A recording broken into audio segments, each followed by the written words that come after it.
You should be grateful that a parasite from the poor managed to marry into our wealthy family. You just need to keep working like a maid." After saying that, my mother-in-law looked down on me, while my father-in-law and husband laughed. Unable to endure such a life, I was waiting for a chance to get my revenge. Then, a certain person who visited my in-laws told me, "Long time no see." At those words, my husband and in-laws turned pale. Knowing my true identity, they were destined to despair. My name is Kristen. I work from home besides being a housewife. Previously, I was a regular office worker, but I quit when I got married. My husband, Ben, was my former boss, good-looking and competent. He was the object of admiration among the female employees, and I secretly took pride in dating him. Thus, I vividly remember being overjoyed when he proposed. Ben's father also managed a company, and Ben was what you would call a winner in life. Perhaps because of this, Ben was proud and somewhat domineering. But he was kind to me during our dating period, which completely won me over. Ben's domineering attitude emerged right after we decided to get married. It's only natural for a woman to take care of the home and support her husband. "Kristen, I want you to quit your job and wait at home for me to come back." Despite wanting to continue working, I respected his wishes and resigned. That's how I ended up doing my current work from home. I managed to balance housework and my job, but there's a problem. It's my relationship with my mother-in-law, Sandra. Since my in-laws' house is close to ours, Sandra frequently summons me. Even though I have work from home, deadlines can be very challenging. It's bothersome when Sandra hysterically yells, "You're a daughter-in-law, so come over immediately when called." Thus, I promptly comply with her summons. Sandra often calls me over without any particular reason and assigns me chores like cleaning and shopping, which she could do herself. Moreover, she makes snide remarks like, "Only Ben works, and here you are, comfortably not working at home." So meeting Sandra always fills me with dread. One day, after being summoned by her, I brought some sweets I had bought while out with a friend as a gift. I bought these during my recent outing. "I hope you like it." I offered the sweets to Sandra. She looked at them disdainfully and twisted her face in disgust. "What is this? Clearly cheap stuff. Don't poor people understand quality? Plus, you let Ben work while you go out, what a life. Such cheap stuff, neither I nor my husband can eat it. Use your brain a little, if you have any." Thinking she had said enough, Sandra then threw the sweets I had brought into the trash right in front of me. Although she had always criticized any gifts I brought, it was the first time she had thrown them away in front of me, and I was truly shocked. "Why would you do something like this? I bought them thinking you would enjoy them. Don't be so presumptuous. Who asked you to buy them? Bringing such poor people's food into our house, don't you find that rude? This is why I dislike poor people, they are not only dumb but also unpleasant." Visibly irritated, Sandra then snapped, "Anyway, just go and do the shopping. You're always so slow and clumsy, a good-for-nothing daughter-in-law." Shocked, I went shopping as she demanded, but from that day, I made excuses to avoid visiting my in-laws for a while. Then, Sandra came to our house unannounced. "Oh, I'm so hungry. Hurry up and prepare something," she demanded brazenly. Fortunately, I am quite confident in my cooking skills. I can whip up something quickly with whatever is in the fridge. I managed to prepare something quickly for Sandra, but she complained, "You're really slow." As expected, a useless daughter-in-law is also inefficient in cooking. As I forced a smile and offered her the food. "I'm sorry. Here you go." She continued to complain about how my house wasn't clean enough and how bad our furniture tasted, not touching the food at all. I wondered when she would eat because she had said she was hungry. But after finishing her complaints, she stood up to leave. Surprised, I asked, "Aren't you going to eat before you go?" Sandra sneered at my flustered reaction. Who would eat such poor food?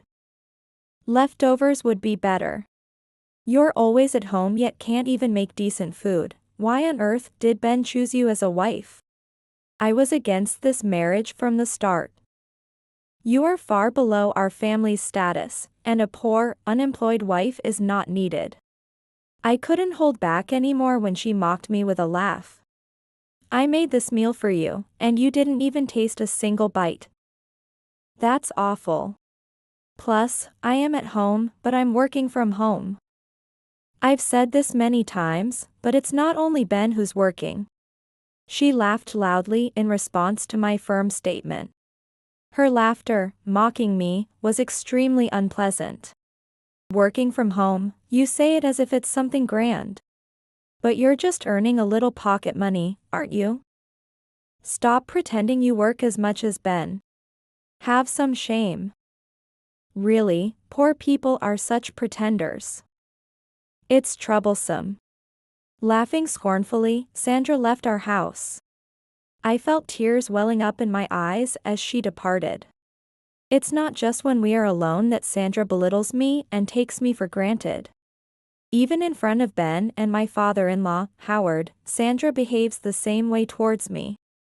Seeing her behavior, neither Ben nor Howard defend me. After being ridiculed at my in-laws, I once complained to Ben. Why don't you help me when I'm being ridiculed and told horrible things? It really hurts me. It's terrible that you don't help. I had thought maybe Ben couldn't side with me in front of his mother. However, he nonchalantly said, "It can't be helped.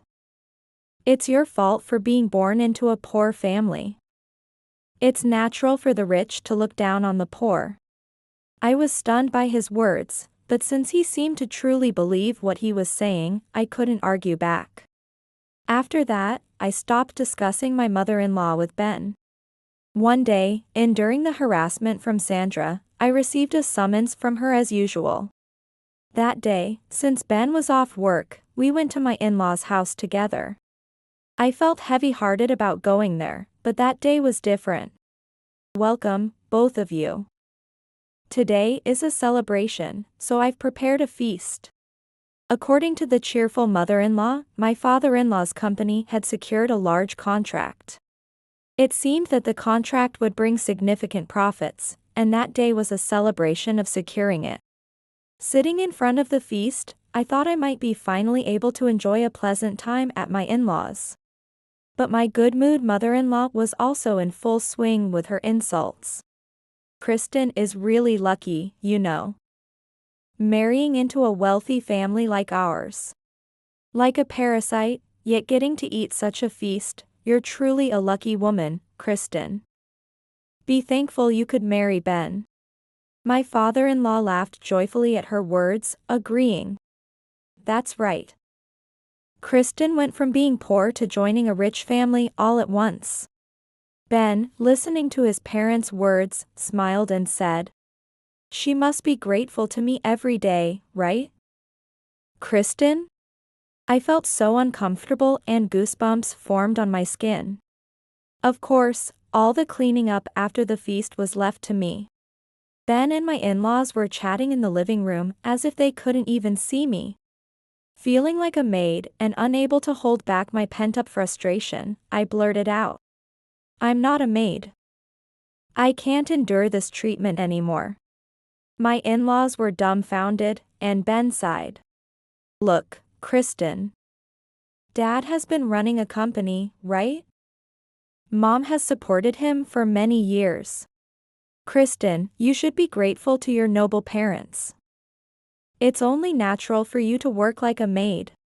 Stunned by his words, I silently finished the cleanup that day.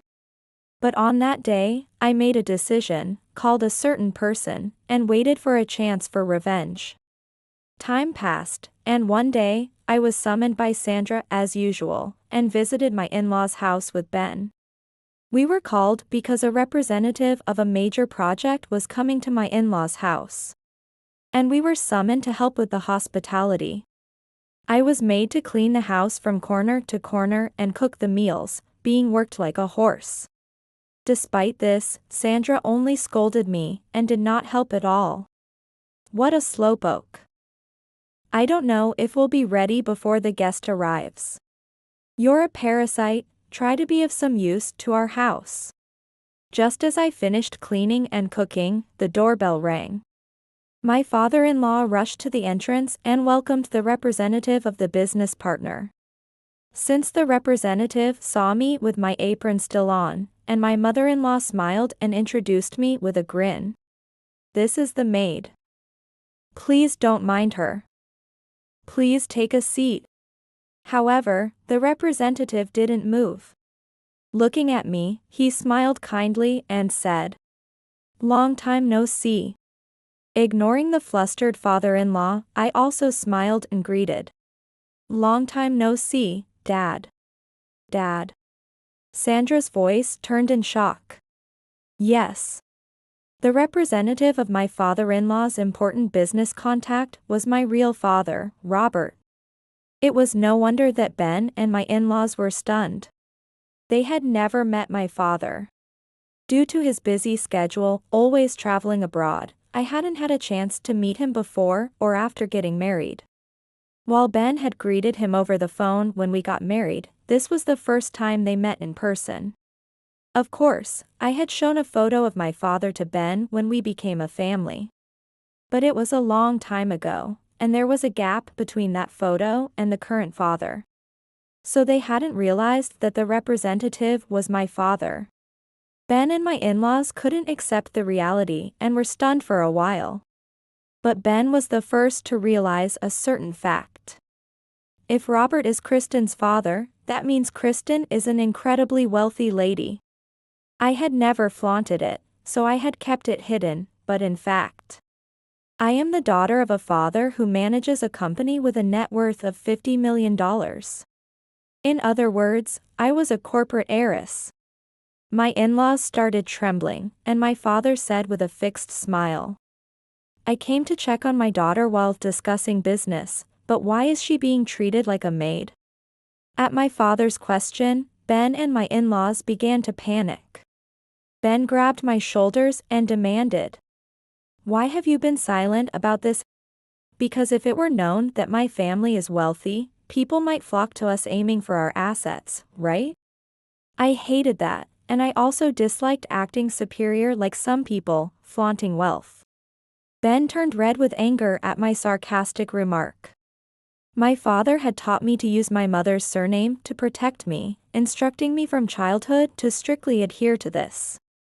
Thus, until now, my wealth had not been revealed to Ben and my in-laws. However, Ben was not convinced and pressed on. "I've been to your family home before, but it didn't feel wealthy at all. There's no proof that Robert is Kristen's father." I sighed and revealed the truth. "The home you've been to with me is our second house. We have a main house where my mother usually lives." Huh?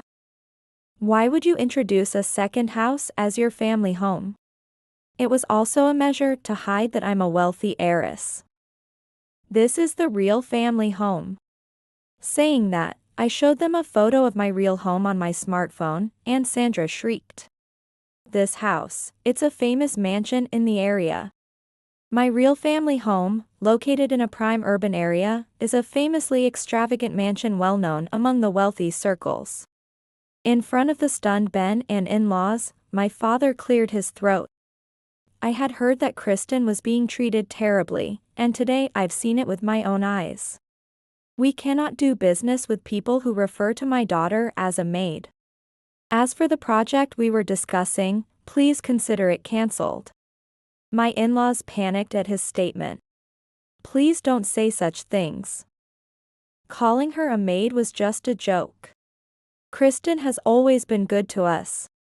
And my wife talks every day about how lucky we are to have such a wonderful daughter-in-law. Right, Sandra?" "Yes. That's right. Kristen is so skilled at cooking, and she even works from home. She truly is splendid. As my in-laws groveled, my father exaggeratedly tilted his head. Strange. The story I've heard is that our Kristen has been mocked for her cooking, which goes uneaten. And her work from home is ridiculed, making her feel miserable. With everything already explained to my father, nothing my in-laws said now could make any difference. Sandra finally broke down crying and collapsed right there. My husband's company will be finished if we don't get this deal. We've already bought expensive things in anticipation of the profit from this deal and even planned a trip. Please, don't say you'll void it now. I was shocked to learn for the first time that Howard's company was apparently just barely managing to stay afloat. Disgusted by their previous arrogance, my father said calmly, "Kristen, bring it out." What I had hidden away. I started the recording app on my smartphone.